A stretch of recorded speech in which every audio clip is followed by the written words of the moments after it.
श्री शिवाय नमस्तुभ्यम। हर हर महादेव। भक्तों, आपका अपना महादेव शक्ति यूट्यूब चैनल में आपका स्वागत है।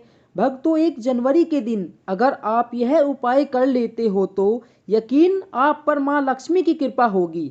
आप धनवान बन जाओगे। यदि आप धनवान नहीं बने तो आप मुझको बताना दोस्तों।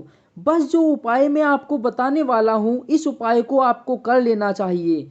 तो चलिए शुरू करते हैं। नए साल के पहले दिन चुपचाप गाय को खिलाए। यह एक छोटी सी चीज रोडपति भी होंगे करोड़पति। सभी संकट और कष्टों से मुक्ति, मृत्यु, पितृदोष तुरंत होगा खत्म। पूरे साल आपके भरे रहेंगे अन्न धन के भंडार। यूं कहें कि आपकी 7 पुस्तकें तक भी करेंगी राज। रुपयों पैसों पे करेंगी मौज। दोस्तों, 7 पीढ़ियों तक बैंक बैलेंस भरा रहेगा और सभी सुख आपके कदमों में आ जाएंगे। सभी सुख आपके कदम चूमेंगे।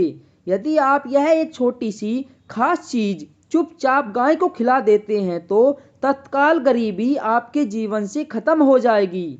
यूं कहें, व्यक्ति रंग से राजा बन जाता है और 33 कोटि देवी देवताओं का धारण करने वाली गौ माता की कृपा व्यक्ति पर आजीवन बरसती है। व्यक्ति के घर में कभी भी अन्न धन वस्त्र की कमी नहीं होती। अन्न धन के भंडार व्यक्ति के घर में भरे रहते हैं। व्यक्ति के जीवन से तत्काल गरीबी खत्म हो जाती है। तो दोस्तों, कौन कौन से वे गाय से जुड़े खास और महत्वपूर्ण उपाय हैं जिन्हें यदि आप 2024 के पहले दिन कर लेते हैं तो दोस्तों यकीन मानिए आपके घर में अन्न धन के भंडार सदैव भरे रहेंगे। जो भी जीवन में दुख दर्द संकट है सभी दूर हो जाएंगे। इस वीडियो में हम आपको उसी एक खास और महत्वपूर्ण चीज के बारे में बताने जा रहे हैं जो कि आपको नए साल के दिन गाय को जरूर खिलानी चाहिए। तो दोस्तों, अपने फायदे के लिए पूरा वीडियो देखना। यदि आज की इस वीडियो को आपने बीच बीच से देखा, काट काट कर देखा तो यकीन मानिए जीवन में आपको कभी सफलता हासिल नहीं होगी। क्योंकि इस वीडियो में आपको कुछ ऐसे अचूक उपाय गाय से जुड़े बताने वाले हैं जिन्हें करने से आपके जीवन के जो भी दुख दर्द संकट है या कामयाबी होने में कोई बाधाएं आ रही हैं सभी से छुटकारा मिलने वाला है। यूं कहें कि आपके जीवन में अपार धन सुख संपत्ति की प्राप्ति हो जाएगी। कभी भी धन से संबंधित परेशानी नहीं रहेगी। आर्थिक स्थिति आपकी प्रबल हो जाएगी। धन प्राप्ति के योग बन जाएंगे और जीवन में सदैव अन्न धन के भंडार आपके घर में भरे रहेंगे। अन्न धन वस्त्र की कभी भी कमी नहीं होगी आपके घर में। तो दोस्तों, आज की वीडियो पूरा देखकर जाना। यदि आप चाहते हैं आपके और आपके परिवार पर सदैव गौ माता की कृपा बरसे, आपके पितरों की कृपा बरसे, देवी देवताओं की कृपा बरसे, तो दोस्तों वीडियो को पूरा देखकर जाना। बहुत ही फायदेमंद वीडियो है।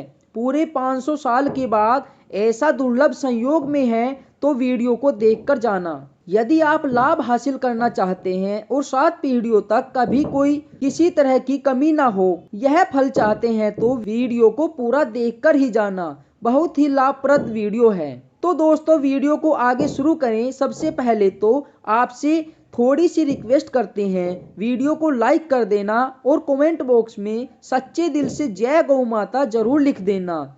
जिस माता की कृपा आपके और आपके परिवार के ऊपर सदैव बनी रहे और ज़्यादा से ज़्यादा वीडियो को शेयर जरूर कर देना अपने दोस्तों में, ताकि और लोग भी इस वीडियो के माध्यम से लाभ हासिल कर सके। इन उपायों को करने से अपने जीवन में सदैव धन सुख संपत्ति की प्राप्ति कर सके तो शेयर करना न भूले इस वीडियो को, जिससे और लोगों को भी भला हो जाए। आपको बता दे, इस दिन तीर्थ स्नान करना बहुत ही फलदायी समझा गया है। यदि कहीं तीर्थ स्थान पर पवित्र नदी में स्नान करना संभव न हो तो आप क्या करें, घर पर ही नहाने वाले पानी में गंगा जल की कुछ बूंदें डालकर स्नान कर ले। और साथ ही साथ यदि आप स्नान आदि से निर्वत हो जाए तो सर्वप्रथम अपने घर के पूजा स्थान की साफ सफाई करके वहां पर पूजा पाठ करें और पितरों को निमित्त दर्पण पिंडदान जो आपसे बने अन्न धन वस्त्र दान जरूर करें। नए साल के पहले दिन विशेषकर पूर्वजों के पूजन के लिए बहुत ही शुभ फलदायी समझा गया है। इस दिन समझा गया है अर्पण पिंड दान करने से पूर्वजों की आत्मा को शांति मिलती है और उनको मोक्ष मिलता है। और आपको बता दे इस बार जो इस दिन पितृ पूजा के साथ साथ हनुमान जी मंगल देवता और भगवान शनिदेव की पूजा जरूर करनी चाहिए। आपको बता दे कि इस दिन यदि आप हनुमान जी और मंगल देवता भगवान शनिदेव की पूजा करते हैं तो मंगल का ग्रह जनित दोष दूर हो जाता है, व्यक्ति के जीवन में धन सुख संपत्ति की प्राप्ति हो जाती है, समस्त मनोकामना व्यक्ति की पूर्ण हो जाती है। तो दोस्तों साथ ही साथ अब बात करते हैं जो नए साल का दिन है। इस दिन आपको एक उपाय तो जरूर करना है। गाय का उपाय बताने से पहले एक और उपाय आपको बता दूं, इस उपाय को आप जरूर करें। क्या करें कि शाम के समय पीपल के पेड़ के नीचे आपको सरसों का चहुमुखी दीपक, आटे का दीपक बनाना है। चहुमुखी उसमें आपको कलावे की बाती लगाकर सरसों के तेल का दीपक जला देना है। आटे का दीपक चहुमुखी बनाए, उसमें तेल डालकर उसमें लाल कलावे की बाती आपको डालनी है और 4 बाती आपको लगानी है, मतलब 4 भाग उसके बन जाए। हर एक भाग को जलाए और बीच में 2 साबुत फूल वाली लौंग भी आपको उसमें डालनी है। कैसे चमत्कार आपके जीवन में होता है, शाम के समय जलाकर उसे छोड़ दे मनोकामना मांग कर। दोस्तों 21 दिन के अंदर आपकी वह मनोकामना पूर्ण न हो जाए तो हमें बता देना। बहुत ही प्रभावशाली उपाय बताया है मैंने आपको। इस बार वसीयत जो है इस उपाय को जरूर करें। मंगलवारी उपाय बताया है, बहुत ही आपको लाभ देगा। और अब बात करते हैं गाय से जुड़े कौन से उपाय आपको इस दिन करने हैं। मतलब गाय से जुड़े जिन्हें करने से व्यक्ति के साथ पीढ़ियों तक बैंक बैलेंस की कमी नहीं होती, दुख दर्द संकट कष्ट दूर हो जाते हैं और सभी सुख व्यक्ति के कदमों में आ जाते हैं, कदम चूमते हैं सभी सुख और घर में अन्न धन के भंडार सदैव भरे रहते हैं, कोई कमी नहीं होती है किसी तरह की। कौन कौन से उपाय करने हैं ध्यान से सुने। जिस तरह से बताए गए उसी तरह से आपको उपाय को करना है। तो चलिए शुरू करते हैं कौन कौन से उपाय गाय से जुड़े हुए उपाय हैं। प्रभावशाली चमत्कारी उपाय हैं जो कि आपकी किस्मत को चमका देंगे। सनातन परंपरा में गाय गंगा को गायत्री का बहुत ज्यादा धार्मिक महत्व और मान्यता है कि गौ माता के शरीर पर 33 कोटि देवताओं का वास होता है। गौ माता की एवं पूजा करने वाले जातक पर इन सभी देवी देवताओं की कृपा बरसती है।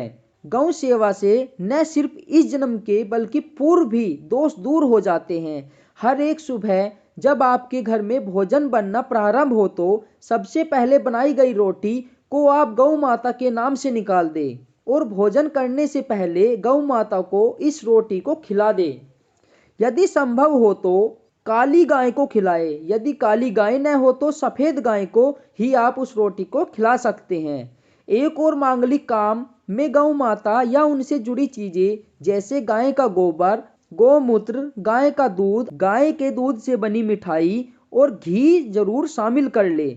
इसके आपको पुण्य भाव की प्राप्ति होगी। सनातन परंपरा के अनुसार जिस घर में गाय होती है उस घर से जुड़े सभी वास्तु दोष स्वतः ही खत्म हो जाते हैं। किसी भी पूजा में गाय से हासिल 5 युग विधार्थ का उपयोग जरूर शामिल करें, क्योंकि पंचम के बिना कोई भी पूजा पाठ और हवन सफल नहीं होता है। या दोस्तों गौ कृपा पाने के लिए प्रतिदिन सप्ताह अथवा महीने में परिवार समेत एक बार गौशाला जाने का नियम जरूर बनाए और वहां गाय को हरा चारा जरूर खिलाए। उससे आपको धन की प्राप्ति होगी और साथ ही साथ गौ सेवा और गौ पूजा से नवग्रह शांत हो जाते हैं और इनसे जुड़े दोषों का निदान हो जाता है। गर्मियों में गौ माता को पानी पिलाए और सर्दी में गौ माता को गुड़ जरूर खिलाए। ध्यान रखें कि गर्मी में गौ माता को गुड़ नहीं खिलाना चाहिए। अनेक देवी देवताओं को अपने शरीर पर धारण करने वाली गौ माता से जुड़े कई शुभ और अशुभ संकेत भी होते हैं। मतलब गाय का दूध दोहते समय यदि गाय ठोकर मार दे और सारा दूध बिखर जाए तो अब शगुन होता है। यदि कोई यात्रा पर निकल रहा हो, गाय अपने बछड़े को दूध पिलाती सामने आ जाए तो निश्चित रूप से जिस यात्रा के लिए आप निकले हैं वह यात्रा आपकी जरूर ही सफल होगी। वह जिसके लिए आप निकले हैं वह आपकी यात्रा पूर्ण होगी। यात्रा पर जाते समय बाएं ओर गाय की आवाज आना और रात्रि में गाय की हुंकार करना भी शुभ होता है। दोस्तों, साथ ही साथ गाय के साथ आप भूलकर भी यह काम न करें, अन्यथा मिलता है घोर पाप और जीवन भर की परेशानियां। जी हाँ दोस्तों, गाय को राष्ट्रीय पशु बनाए जाने और इन्हें मौलिक अधिकार दिए जाने की बात हो रही है, तो सवाल उठता है, गाय संस्कृत का अहम हिस्सा है, तब भी गाय के साथ लोग खराब व्यवहार कैसे कर लेते हैं। गाय दर दर भटकती रहती है, भरपेट इन्हें चारा तक लोग नहीं देते हैं। जब तक दूध देती है उनकी सेवा करते हैं, और जैसे ही दूध देना बंद कर देती है तो लोग इन्हें उनकी किस्मत पर छोड़ देते हैं। सड़कों पर और गलियों में भटकने के लिए ऐसे में गौवंश जीवों को कोई डंडा मारता है तो कोई उन पर पानी डाल देता है। कभी वाहनों से टक्कर लग जाती है तो कभी बीमार होकर बेचारी यह गाय दम तोड़ देती है। ऐसे में जरूरत है इन बातों को जानने की। गाय को लेकर शास्त्रों में कहा गया है कि गाय के साथ आपको कैसा व्यवहार करना चाहिए। क्या दोस्तों, गाय को कभी भी मारना पीटना नहीं चाहिए। गाय को मारने वाला माता को मारने पीटने वाले के समान पाप का भाग्य समझा जाता है। नरक लोक में वर्षों तक कष्ट भोगना पड़ता है, अगले जन्म पशु योनि में मिलता है।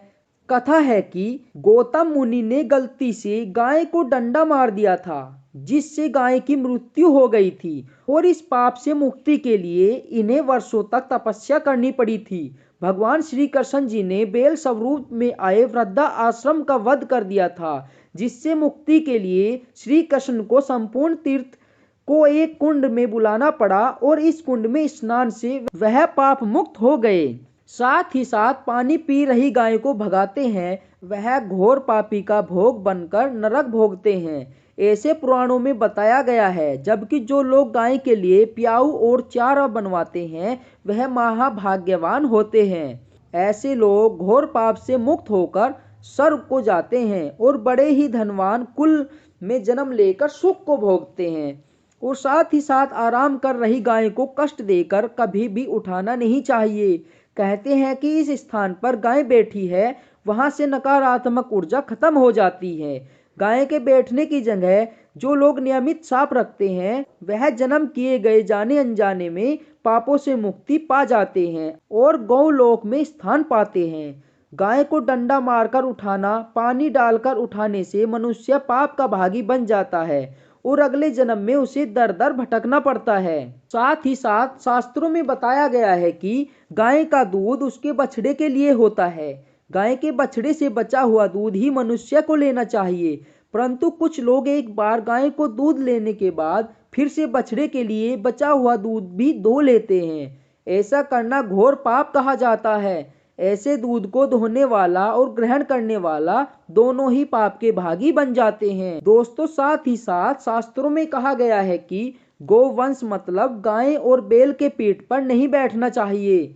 इनकी पीठ पर बैठने से महापाप लगता है। ऐसे लोगों को नरक की यातना भोगनी पड़ती है। एकमात्र देव के अंश के उत्पन्न नंदी ही गोवंश है, जिस पर स्वयं महादेव और महादेवी सवारी करती है, क्योंकि नंदी ने स्वयं अपनी इच्छा से महादेव की सवारी बनना स्वीकार किया था। और साथ ही साथ शास्त्रों में गाय के दान को बहुत ही महत्वपूर्ण दिया गया है, परंतु ऐसी गाय का दान कभी नहीं करना चाहिए जो बूढ़ी और बीमार हो। जो लोग गाय का दान करते हैं वह महान पुण्य को हासिल करके स्वर्ग को स्थान पाते हैं।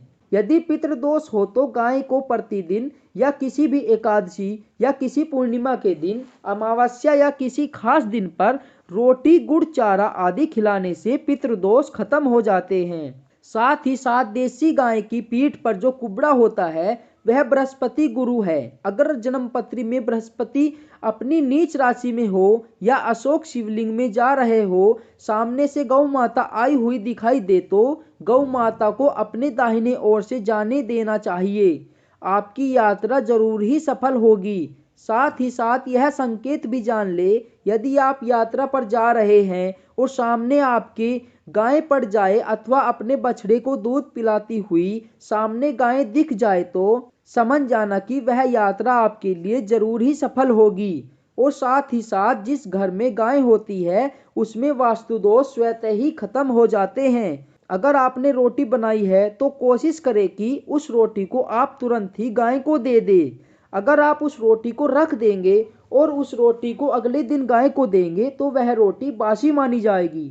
गाय को कभी भी बासी रोटी न दे, इससे घर में नकारात्मक ऊर्जा वास करती है और जो भी काम आपके बनने वाले होंगे वह काम बिल्कुल ही बनने बंद हो जाते हैं। इससे आपके घर में हमेशा दरिद्रता का वास रहेगा। आप जिस भी काम को करेंगे वह काम आपका हमेशा असफलता ही हाथ लगेगी। इसलिए कोशिश करें कि गाय को रोजाना ताजी रोटी बनाकर ही खिलाए और रोटी बिल्कुल न रखे, बासी रोटी गाय को न दे और साथ ही साथ सड़ी गली चीज गाय को नहीं खिलानी चाहिए। घर में कोई फल कोई सब्जी सड़ जाए तो लोग क्या करते हैं, गाय को दे देते हैं। नहीं, ऐसा नहीं करना चाहिए। ऐसा करने से यदि आप गाय को खिलाते हैं तो आपको घोर पाप लगता है, उसके आप पाप के भागी बन जाते हैं। आप बिल्कुल सड़ी गली चीज गाय को न खिलाए। गाय को रोटी खिलाते समय गाय के सिंघन पर हाथ फेरे, पीठ पर हाथ फेरे और मस्तक पर हाथ फिराए। माता गाय के अब चरणों को स्पर्श करें। या दोस्तों, ऐसा करने से आपके समस्त काम बनने लगेंगे। जो आपका खराब समय चल रहा है वह भी खत्म होगा। आपके जीवन में खुशियां ही खुशियां होंगी। और एक बार 7 बार गाय की परिक्रमा भी कर लेते हैं तो आपके समस्त काम होंगे। और साथ ही साथ आप गाय को जब रोटी देते हैं तो उसमें गुड़ रखकर या हल्दी लगाकर या मीठा रखकर गाय को रोटी खिलानी चाहिए। इससे सभी मनोकामना पूर्ण होती है। दोस्तों, आज के लिए बस इतना ही। आपको वीडियो कैसी लगी कमेंट करके बताएं। वीडियो पसंद आई हो तो वीडियो को लाइक करें, चैनल को सब्सक्राइब जरूर करें। मिलते हैं अगली वीडियो में, तब तक के लिए श्री शिवाय नमस्तुभ्यम। हर हर महादेव। जय हो गौ माता की।